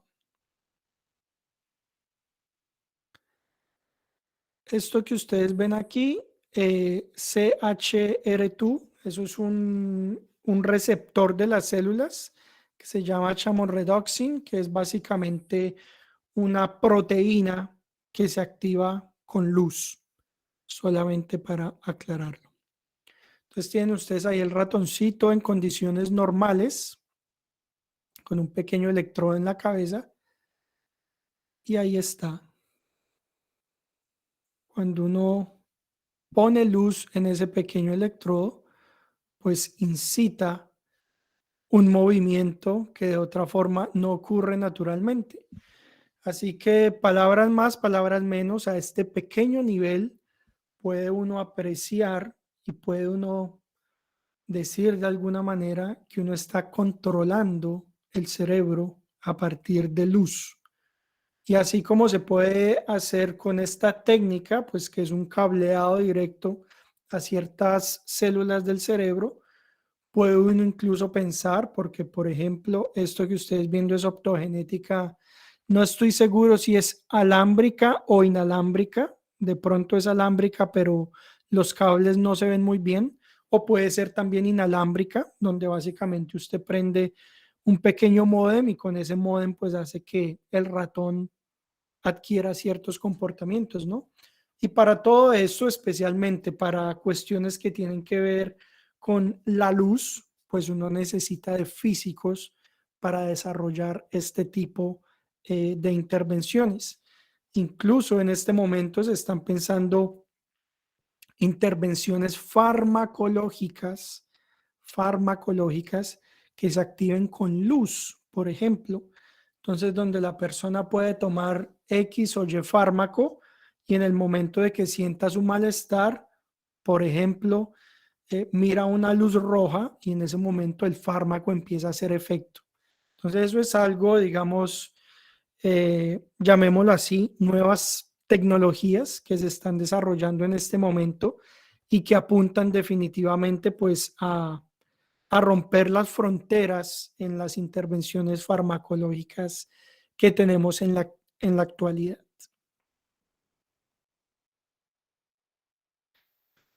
Otra técnica bastante interesante se denomina Diffusion Tensor Imaging o DTI y es básicamente mapear la conectividad del cerebro. Esto que ustedes ven aquí son gráficos que se generan en computador a partir de la información obtenida con el DTI.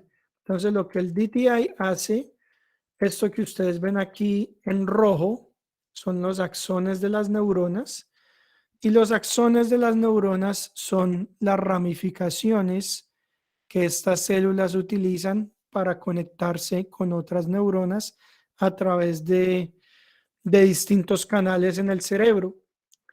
Entonces, lo que hace el DTI es coger una máquina gigante que se llama un escáner de resonancia magnética. Tal vez a algunos de ustedes, a sus familiares, a sus amigos, les han hecho alguna vez una resonancia magnética. Y lo que hace básicamente esta tecnología es que con el poder del imán se alinean todos los electrones que se encuentran en los axones. Los axones están recubiertos por una proteína que se llama mielina y esa mielina es muy, muy, muy, muy rica en agua. Entonces lo que hace ese escáner magnético es alinear el spin específicamente del agua contenida en los axones de las neuronas y a partir de allí hacer un mapeo, hacer un diagrama de cómo se conecta el cerebro. Por supuesto, para el desarrollo de toda esa tecnología, pues uno necesita físicos porque son cuestiones que tienen que ver con la alineación del spin de los electrones en el agua. Entonces, es un aspecto muy, muy, muy interesante y que además puede revelar cuestiones interesantísimas sobre la cognición y el cerebro humano. Esto es solamente para graficar algunos de los principios, por ejemplo, matemáticos o físicos que se utilizan en este tipo de investigación. Entonces, como ustedes pueden ver aquí, por ejemplo, uno puede hacer un análisis de la conectividad del cerebro en pacientes sanos. Tenemos aquí el cerebro de una paciente sana de 72 años y aquí el cerebro de una persona diagnosticada con la enfermedad de Alzheimer, de la misma edad más o menos, y puede uno apreciar, si uno compara F1 y F2, puede uno apreciar más o menos cómo se disminuye la conectividad en los cerebros de las personas con Alzheimer. Y uno necesita de la física no solamente para mejorar o para impulsar este tipo de investigaciones, sino también para hacer el análisis de los datos. Yo nunca he trabajado con DTI. Sé que requiere pues un entrenamiento especial y sin duda alguna personas del área de las matemáticas, de la física o algo que implique un amplio conocimiento de los números, pues son las personas más indicadas para analizar este tipo de datos, porque finalmente lo que el sistema le arroja a uno son conjuntos de decenas de miles de números que utilizados adecuadamente en el lenguaje de programación, pues dan origen a estas imágenes. Otra de las aplicaciones en donde la física juega un papel fundamental es en la microscopía de super resolution microscopy. Y este es un un detalle que a mí me llamó bastante la atención. Esto que ustedes ven aquí es el memorial de Ernst Abbe, que queda en una ciudad que se llama Jena, en Alemania. Y este memorial aquí en el centro no se puede apreciar muy bien, pero aquí está esta ecuación escrita. Y es un símbolo que a mí me parece interesante porque es una ecuación escrita en piedra, ¿no? Entonces, digamos que como simbolismo, el escribir algo en piedra significa algo que de pronto es perenne, que va a perdurar para siempre, que se va a mantener con el tiempo, ¿no? Y esta fórmula que ven ustedes allí es la fórmula de la difracción, no de la difracción, de la resolución de un objeto. Entonces, D es la resolución del objeto y tiene en cuenta la longitud de onda, el índice de refracción del medio, que el medio puede ser, por ejemplo, el aire, si yo estoy utilizando un microscopio al aire, o puede ser también un líquido, un aceite, puede ser agua, porque nosotros también hacemos microscopía en diferentes tipos de medios, ¿no? En medios líquidos o en el aire. Y la teta es el ángulo del objetivo, del lente que estamos utilizando en el microscopio. Así que este tipo de Abbe, pues él escribió la fórmula de la resolución que permaneció durante, digamos, siglo XIX y siglo XX, que básicamente le decía a los científicos, vea, usted puede tener, si usted tiene X o Y microscopio, el máximo de resolución que usted puede obtener es este, ¿cierto? Y digamos que sabrán ustedes, la microscopía de luz es muy distinta a la microscopía electrónica, es decir, con microscopía electrónica puede uno aumentar un objeto hasta 1000x, hasta 1000 veces su tamaño, pero con la microscopía de luz convencional estamos mucho más limitados, más o menos el límite son 100x y pues a 100x empieza ya uno a perder la resolución de los objetos. Entonces llegó este tipo que se llama Stefan Hell. Yo tuve la oportunidad de conocerlo en una reunión en Noruega y bueno, tuve la oportunidad de hablar unos 10 o 15 minutos con él y el hombre me contó lo siguiente. Él me dijo, vea, cuando yo terminé mis estudios, yo me puse a pensar en qué área quería desarrollarme como investigador. Entonces me decía él, cuando yo terminé, todo el mundo estaba haciendo más o menos física de partículas o se iban a laboratorios a descubrir una nueva partícula. Estamos hablando años 70, 80, ¿no? Que se descubrían partículas y se daban premios Nobel por descubrir partículas. O la gente se dedicaba también al problema de la energía y la materia oscura, me comentó él a mí. Entonces él me dijo, entonces yo me puse a buscar y me puse a investigar y vi ese pequeño problema de la resolución en microscopía, que es bastante limitante al nivel de moléculas o proteínas. Si uno quiere ver células, perfectamente las puede ver, pero si uno quiere ver cosas mucho más pequeñas, es muy difícil verlas. Así que el tipo empezó a investigar en esta cuestión, empezó a hacer números básicamente, y esta ecuación que ustedes ven de Ernst Abbe, él encontró una solución matemática que la ven ustedes aquí de esta manera, que corresponde a lo que se llama STED microscopy. Entonces, lo que ustedes ven aquí, que dice confocal, es lo que uno puede ver con un microscopio, digamos, normal, más o menos normalito, ¿no? Por decirlo de alguna manera. Y esta es la misma imagen con microscopía, con STED microscope.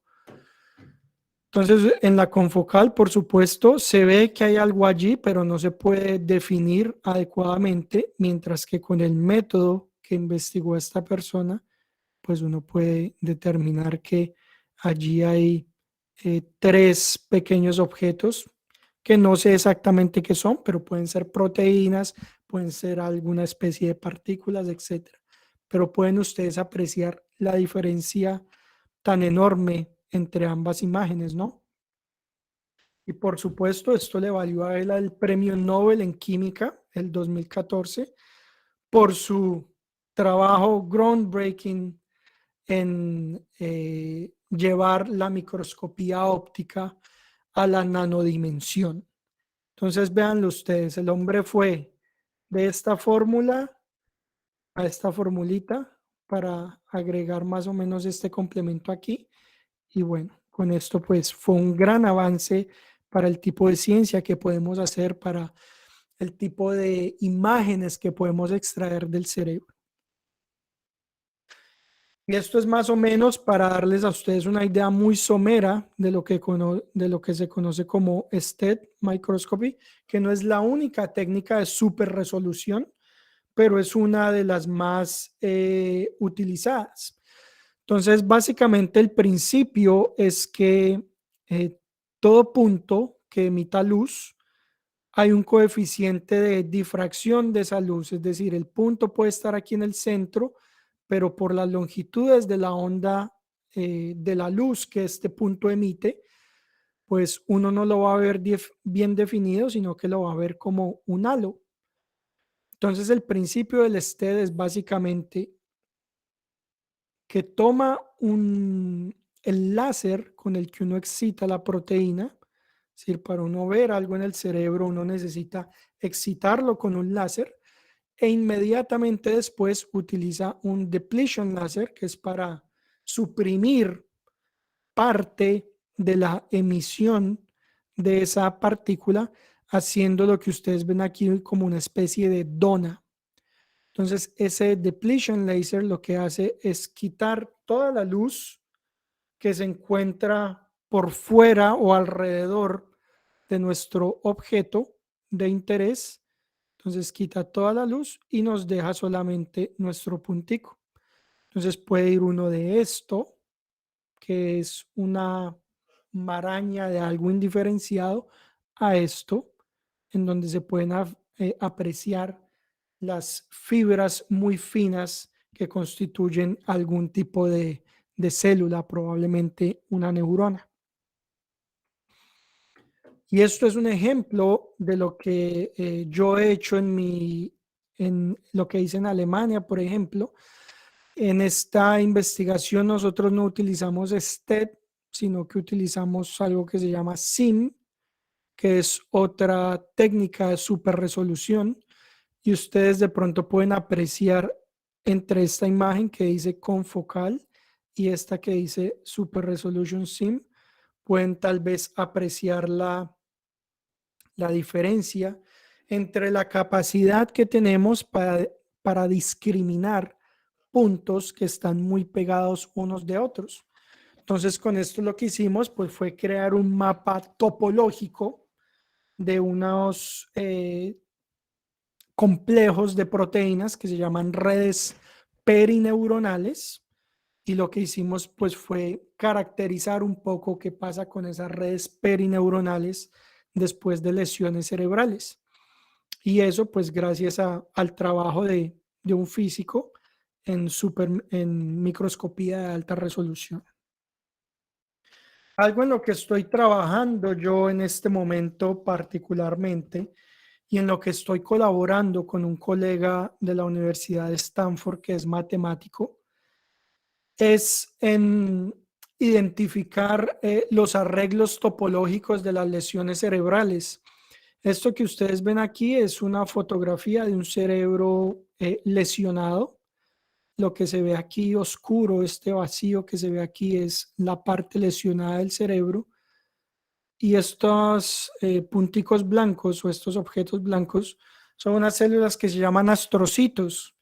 Y los astrocitos, cuando el cerebro se lesiona, lo que hacen es que van y tapan la lesión, van y migran hacia el área lesionada y tratan de cubrir todo ese espacio. Entonces, lo que yo estoy intentando hacer, por ejemplo, es caracterizar desde un punto de vista topológico utilizando algo que se llama Topological Data Analysis, caracterizar cómo es la migración y el arreglo, la organización de estas células en la lesión. Y yo creo que esto es este tipo de aproximación de Topological Data Analysis es algo que necesariamente debería darle un impulso a las neurociencias, porque si usted se pone a ver los artículos científicos que producimos nosotros, los biólogos o la gente que hace neurobiología, es comparando una cosa con otra. Entonces, esto tiene más que esto, aquí hay más células que en este lado, aquí hay más proteínas que en este otro, hay 3 grupos y este grupo tiene más de esto. Entonces, desde mi punto de vista, la biología en este momento está muy enmarañada en comparar una cosa con otra, hacer una estadística para decir dónde hay más cosas y ya. Pero están dejando de lado un poco, yo lo voy a llamar así, las descripciones naturales de los fenómenos. Yo me pongo a compararlo con un campo como no sé, la cosmología, la astronomía, ¿no? Es decir, si usted le da un telescopio a un biólogo, el biólogo lo que va a hacer es contar si en la galaxia Andrómeda hay más estrellas que en esta otra galaxia, ¿sí? Eso es lo que haría un biólogo. Mientras que un cosmólogo, un astrónomo de pronto se plantea modelos de formación de galaxias, modelos de interacción de galaxias, modelos de evolución de galaxias, ¿cierto? Es decir, trabajan con modelos, con hipótesis de algo que no están viendo, sino para explorar algo que fue a partir de lo que ven o algo que va a ser a partir de lo que ven.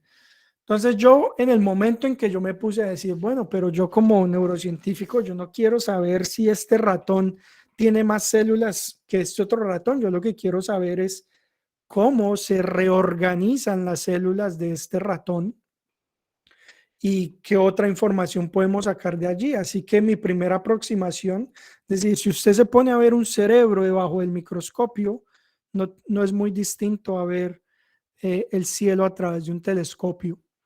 Lo que usted ve allí en su campo de visión son puntos brillantes y usted aplica matemáticas a esos puntos brillantes para sacar información. Así que mi primera aproximación con esto fue hablar con un astrónomo y le dije, oiga, ¿ustedes cómo es que estudian la formación de galaxias o cómo es que estudian la forma de las galaxias? Bueno, le hice allí una serie de preguntas al hombre hasta que llegué a este tema de Topological Data Analysis, que es también una técnica utilizada en astronomía, y pues a partir de allí empecé a recabar algo de información. Por supuesto, yo estoy formado en el área de la neurobiología, de la psicología. Mis conocimientos de programación y de matemáticas son muy limitados, así que pedí ayuda a esta persona de Stanford y pues estamos colaborando en realizar un análisis topológico de la organización de las células. Este es un artículo que publicó él, por ejemplo. Al final de la conferencia les voy a compartir un link de una carpeta que subí a Google Drive, donde tengo 4 artículos científicos en donde ustedes pueden apreciar distintas aplicaciones de la física, la neurociencia. Este es uno de esos artículos donde pueden ver cómo puede utilizar uno el Topological Data Analysis para desentrañar la manera en que se organiza una cicatriz cerebral, por ejemplo. Este es un ejemplo bastante reciente, pues en el que no voy a profundizar, pero que vale la pena mencionar. Es un artículo publicado en Nature el 6 de mayo de este año, que se llama sensibilidad magnética. Esto es una proteína, Cryptochrome 4, de un ave migratoria. Me voy a permitir aquí, con el permiso de ustedes, leer el abstract de este artículo. Y dice, los pájaros cantores nocturnos son navegantes extraordinariamente hábiles. Vuelan solos y a menudo a grandes distancias. utilizan varias señales de dirección, incluyendo fundamentalmente una brújula magnética dependiente de la luz. Se ha sugerido que el mecanismo de esta brújula se basa en la dinámica de spin cuántico de los pares de radicales fotoinducidos en proteínas criptocromas situadas en las retinas de las aves. La fotoquímica del criptocromo 4 del petirrojo nocturno es magnéticamente sensible in vitro y más que el criptocromo de dos especies de aves no migratorias, la gallina y la paloma. Las mutaciones específicas de la proteína revelan el papel de 4 pares sucesivos de radicales en la generación de efectos de campo magnético y en la estabilización de los posibles estados de señalización, de modo que las funciones de detección y señalización se optimizan de forma independiente en las aves migratorias nocturnas. Y ustedes dirán, bueno, ¿y esto qué tiene que ver con el cerebro, con el sistema nervioso central? Pues, estimados, la retina es parte del sistema nervioso central. Así que estamos hablando de que tenemos evidencia que nos dice que un efecto cuántico en esta proteína sensible a la luz en la retina de las aves es la responsable, pues, de que ellas puedan migrar sin perderse en el campo magnético de la Tierra. Y si ustedes, este artículo también está incluido en la carpeta que les voy a compartir, y si ustedes le echan un ojo al artículo, pues se sorprenderán en la manera en cómo la física puede ayudar a comprender el cerebro. De manera pues que la física es un campo de investigación bastante, la física aplicada a la neurociencia es un campo de investigación bastante joven y muy apto para mentes inquietas, como pueden ser las de muchos de ustedes.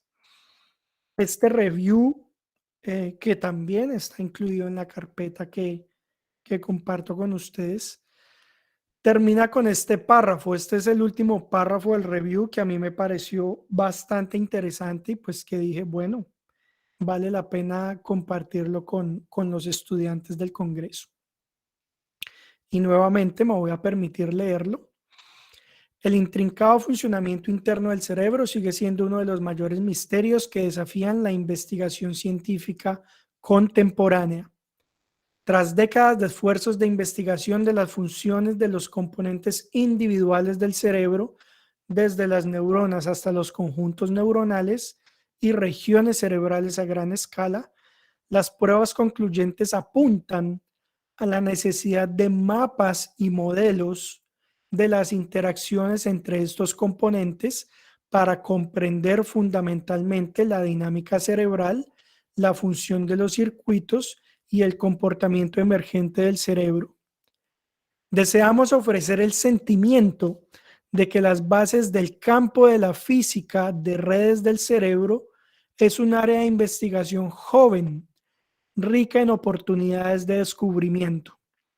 Tal vez con un poco de coraje, los neurocientíficos y los físicos puedan incluso empezar a dar una de las cuestiones filosóficas más profundas con la que los seres humanos han tratado de resolver durante milenios. Estas preguntas incluyen lo que hace a los humanos únicos entre sí y diferentes entre los animales no humanos, y cómo representamos conceptos abstractos como el valor o idea de un objeto o de nosotros mismos, cómo se transmiten las representaciones a través del cerebro o se reconfiguran a partir de nuevos conocimientos.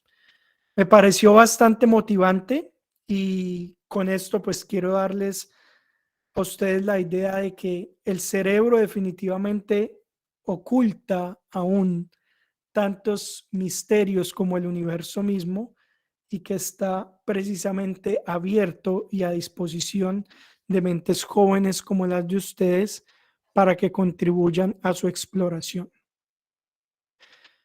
Quiero compartir brevemente con ustedes, comentarles que la neurociencia es un campo de investigación costoso, pues porque requiere de muchos equipos y de mucho material que generalmente está disponible en los países desarrollados.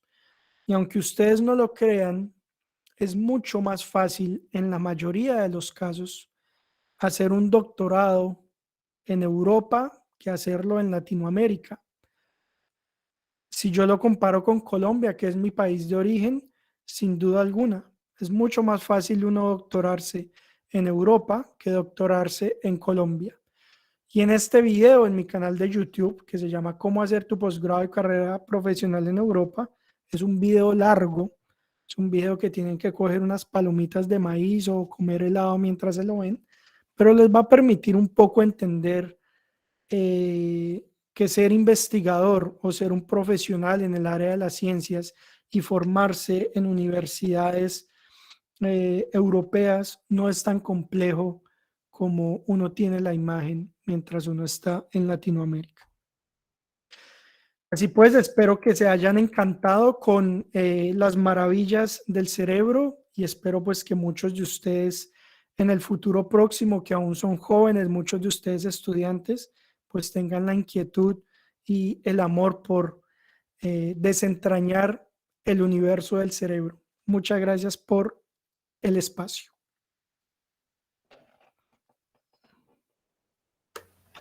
Muy bien, muchas gracias, doctor Daniel. Esta presentación ha sido realmente interesante, nos abre muchas puertas, por así decirlo, a lo que pues, se podría realizar en un futuro.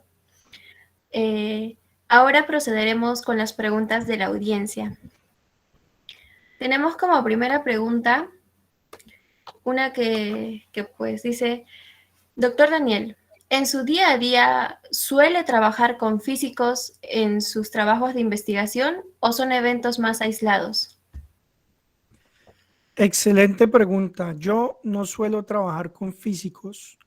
Lo más cercano que tuve fue un biofísico, mi compañero Ego Chubenko, y precisamente es lo voy a decir así, una de mis preocupaciones como neurocientíficos, de que la mayoría de las personas que hacemos neurociencia somos del área de la biología y nos gusta es comparar si hay más células en este cerebro que en este otro y de allí no pasamos.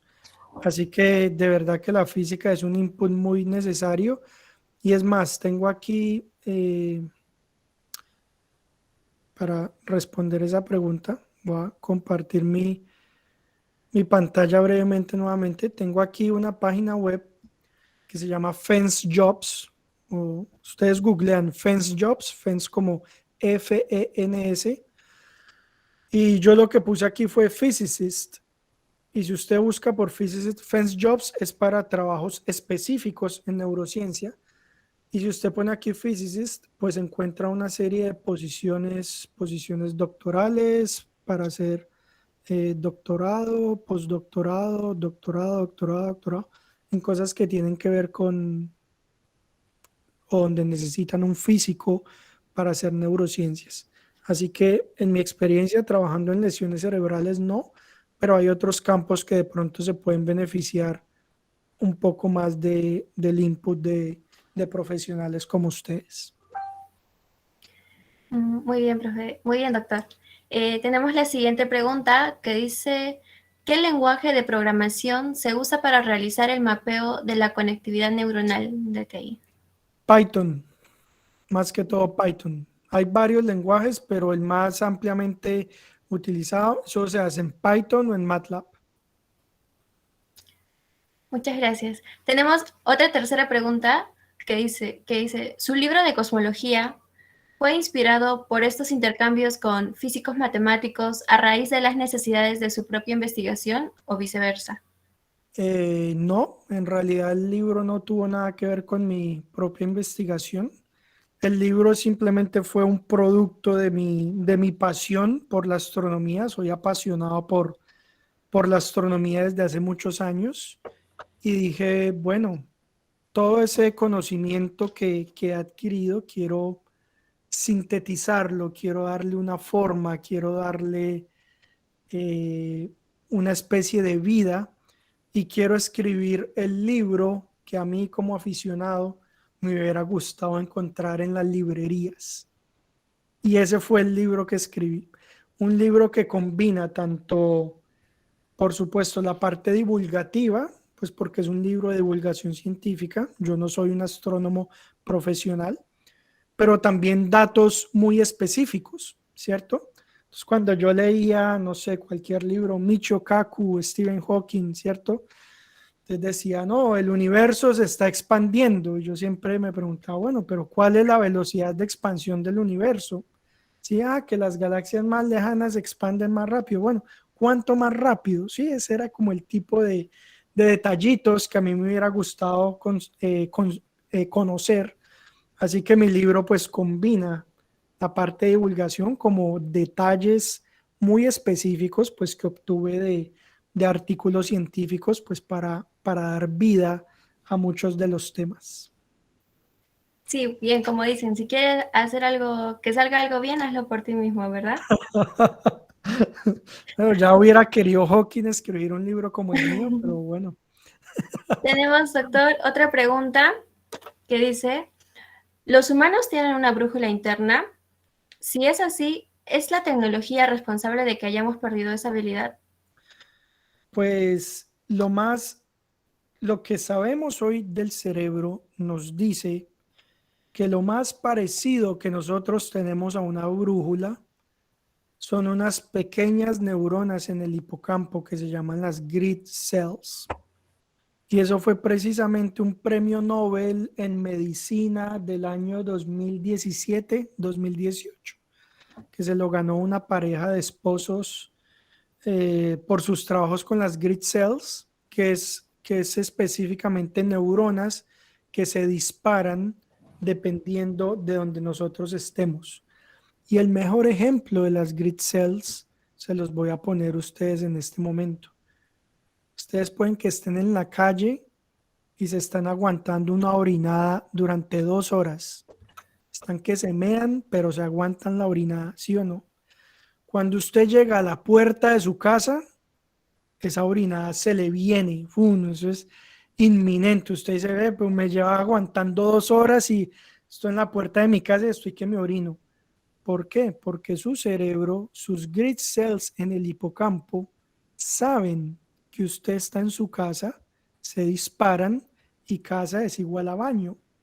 Entonces, eso es lo más cercano que nosotros tenemos a una brújula. Se llaman grid cells. Bien, bien, doctor. Hay una compañera que pues le gustaría ver la foto de su libro. Seguro para Sí, con gusto. lo tiene para si lo puede compartir. Dame un momento, estoy en este momento copiando el enlace para compartir la carpetica con los 4 artículos para que le echen una ojeada, tengan la oportunidad de allí de ver a través de 4 artículos científicos la manera en cómo los físicos pues pueden ayudar a entender el cerebro. Aquí compartí el link y la foto de mi libro. Vamos a ver rápidamente.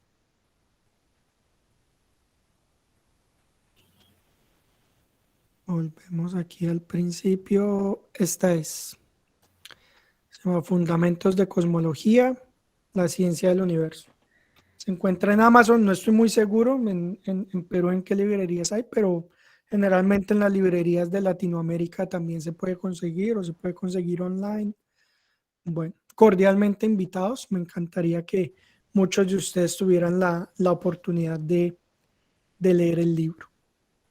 Bien, doctor, tenemos aquí, están pidiendo su opinión acerca de 3 experimentos. La primera es ADN, emociones por Green Biden. Experimento número 1, que el ADN físico, ¿qué ADN físico produce el efecto en los fotones no físicos y que se mantienen ordenados incluso cuando se haya quitado el ADN?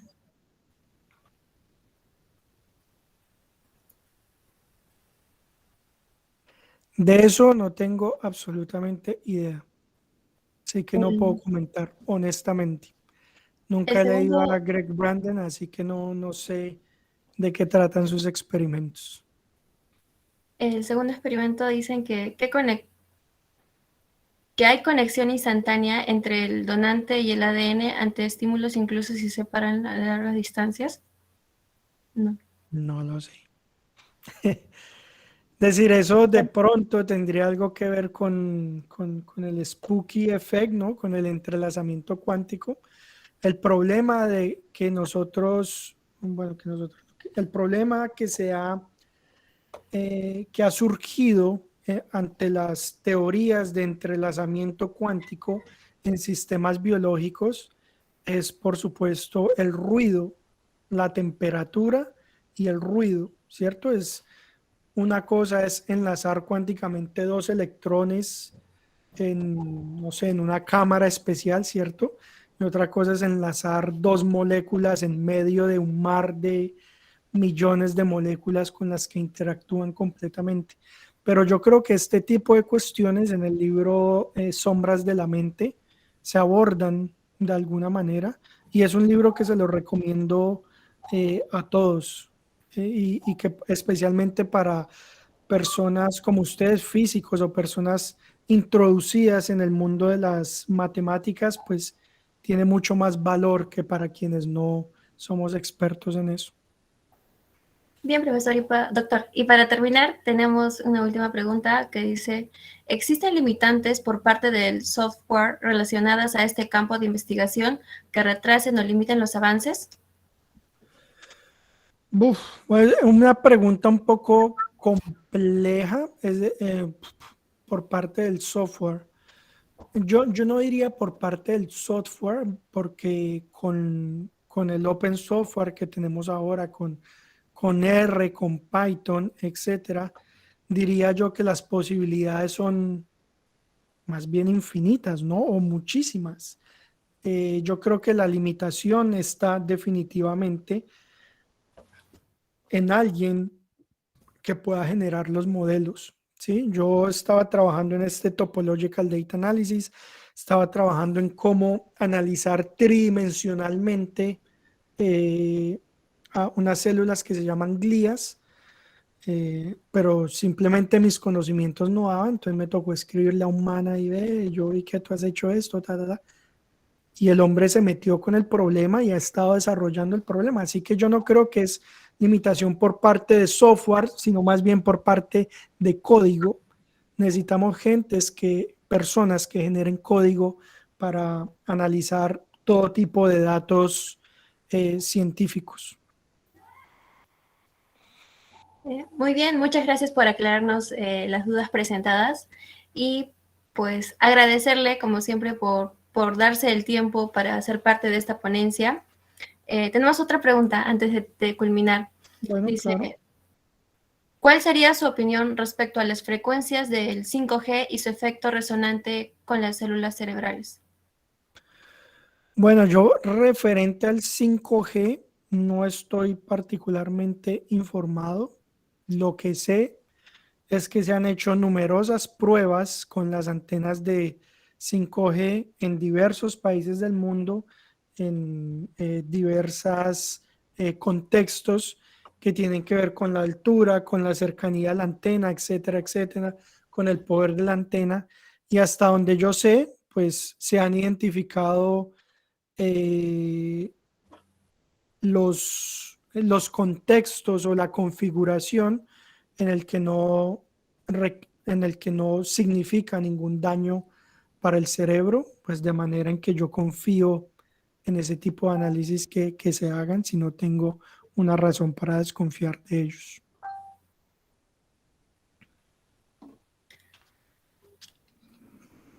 Tenemos otra pregunta, doctor. ¿Cuál es la importancia ¿Vale? de la optogenética? Bueno, la importancia de la optogenética es que tiene una multitud de aplicaciones todavía por implementar.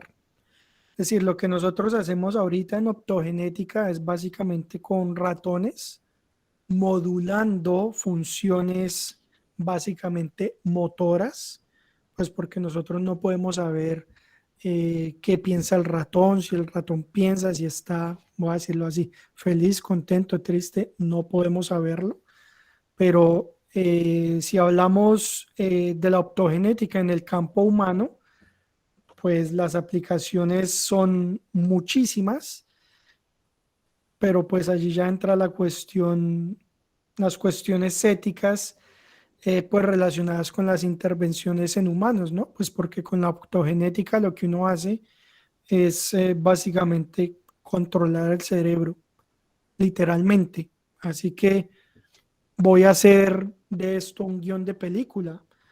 Un gobierno malvado que instala chips en el cerebro de la gente para que hagan X o Y cosa. En teoría, desde la optogenética eso sería posible. Lo que hace la optogenética es abrir el camino al moldeamiento que uno quiera hacer de las células cerebrales y de los circuitos cerebrales.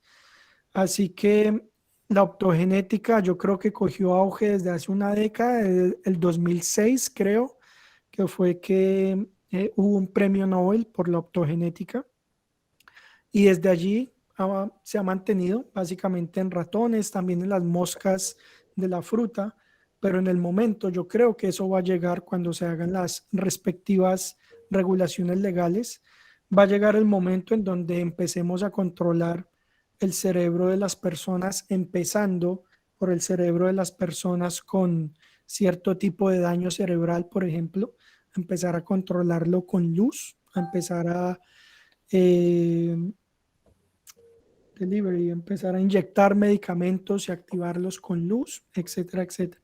El campo es grandísimo. Bien, doctor.